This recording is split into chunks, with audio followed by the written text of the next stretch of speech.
کیسے ان کے حد قابل رعایت رہے گا.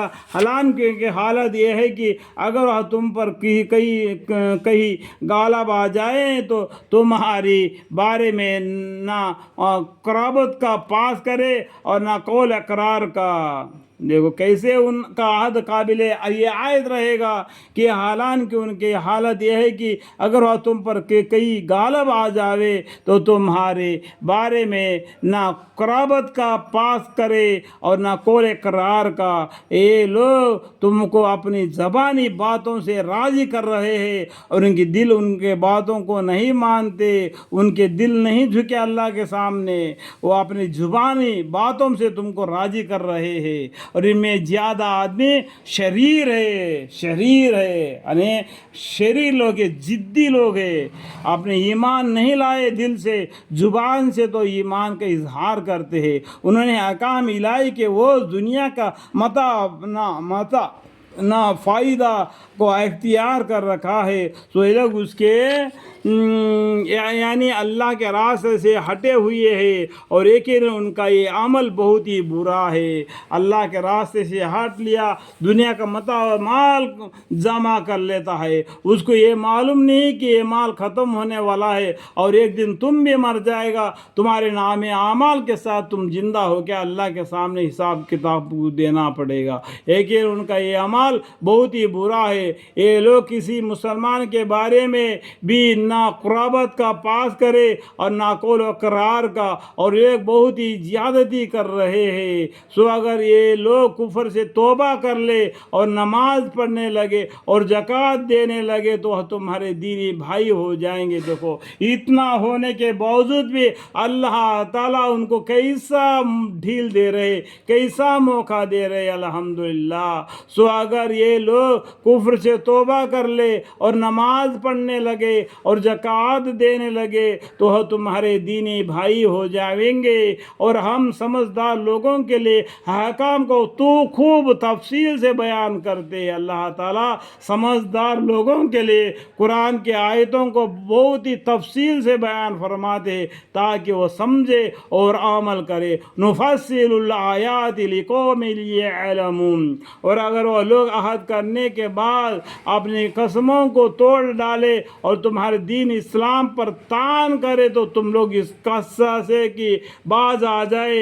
ان پیشوایانی کفر سے خوب لڑو کیونکہ اس صورت میں ان قسموں باقی نہیں رہے. تو پہلا تو عہد لے لیا، دکھا کے نماز پڑھ لیا، زکوٰۃ دے دیا اور عہد تم کو توڑ ڈال دیا اور تمہارے دین اسلام پر طعن کرے تو تم لوگ اس قصد سے کہ یہ باز آ جاوے. یہ باز آنے کے لیے تم کیا کرو، ان پیشویانی کفریہ سے کفر کرنے والے جو ان لوگوں پر خوب لڑو کیونکہ اس صورت میں ان قسمیں کے باقی نہ رہے. تم ایسے لوگوں سے کیوں نہیں لڑتے جنہوں نے اپنی قسموں کو توڑ ڈالا اور رسول صلی اللہ علیہ وسلم کو بلا وطن کر دینے کے تجویز کی. کیونکہ آپ کو معلوم ہے پیغمبر صلی اللہ علیہ وسلم مکہ کو چھوڑ کر مدینہ کو بھی آنا پڑا. اس لیے دین اسلام کو اونچا رکھنے کے لیے، اللہ کا بول بھالا ہونے کے لیے. اور انہوں نے تم سے پہلے خود چھڑی نکالی.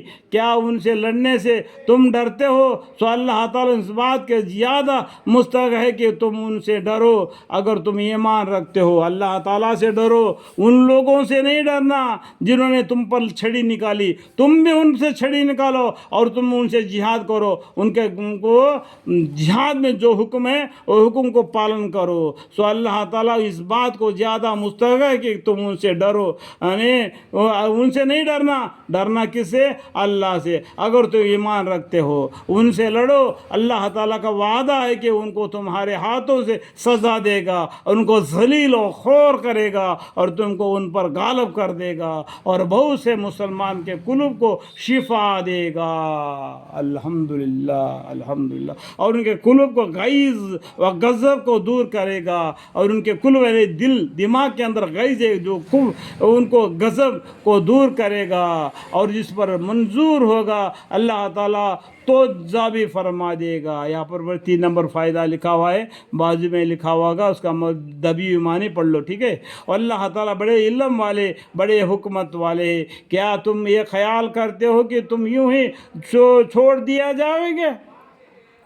اللہ تعالیٰ بولتے، اور اللہ تعالیٰ بڑے علم والے، بڑے حکمت والے، کیا تم یہ خیال کرتے ہو کہ تم یوں ہی چھوڑ دیا جاؤ گے؟ حالانکہ ہنوز اللہ تعالیٰ نے ظاہری طور پر ان لوگوں کو تو دیکھا ہی نہیں جنہوں نے تم میں سے ایسے موقع پر جہاد کیا ہو، اللہ اور رسول صلی اللہ علیہ وسلم اور مومنوں کے سوا کسی کو خصوصیت کا دوست نہ بنایا ہو۔ اور اللہ تعالیٰ اللہ تعالیٰ کو سب خبر ہے تمہارے سب کاموں کی۔ اللہ تعالیٰ کیا ہے؟ اللہ تعالیٰ کو سب معلوم ہے تمہارے سب کاموں کی۔ کیا اللہ تعالیٰ بڑے علم والے، بڑے حکمت والے، کیا تم یہ خیال کرتے ہو کہ تم یوں ہی چھوڑ دیا جاؤ گے؟ حالانکہ ہنوز اللہ تعالیٰ نے ظاہری طور پر ان لوگوں کو تو دیکھا ہی نہیں جنہوں نے تم میں سے ایسے موقع پر جہاد کیا ہو، اللہ اور اس کے رسول صلی اللہ علیہ وسلم اور مومنوں کے سوا کسی کو خصوصیت کا دوست نہ بنایا ہو۔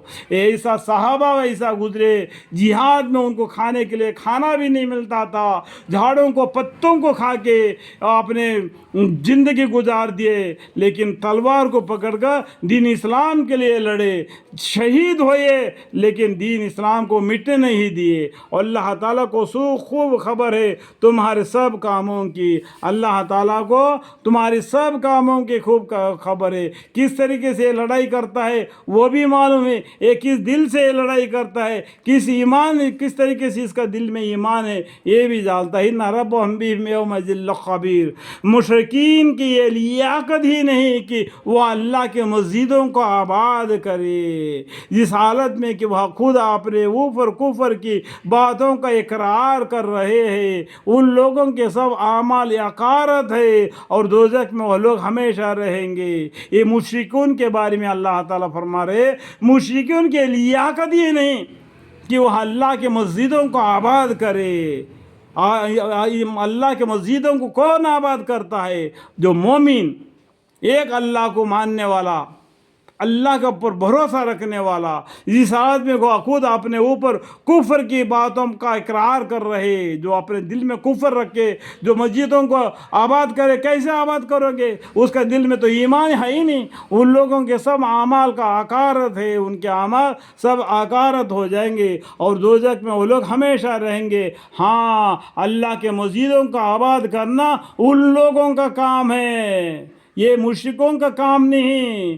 ہاں، اللہ کے مسجدوں کا آباد کرنا ان لوگوں کا کام ہے جو اللہ پر اور قیامت کا دین پر ایمان لائے اور نماز کی پابندی کرے اور زکوٰۃ دے اور اللہ کے کسی سے نہ ڈرے۔ سو ایسے لوگ ان کے نسب توقع یعنی وعدہ ہے کہ اپنے مقصد تک پہنچ جائیں گے۔ الحمدللہ الحمدللہ الحمدللہ۔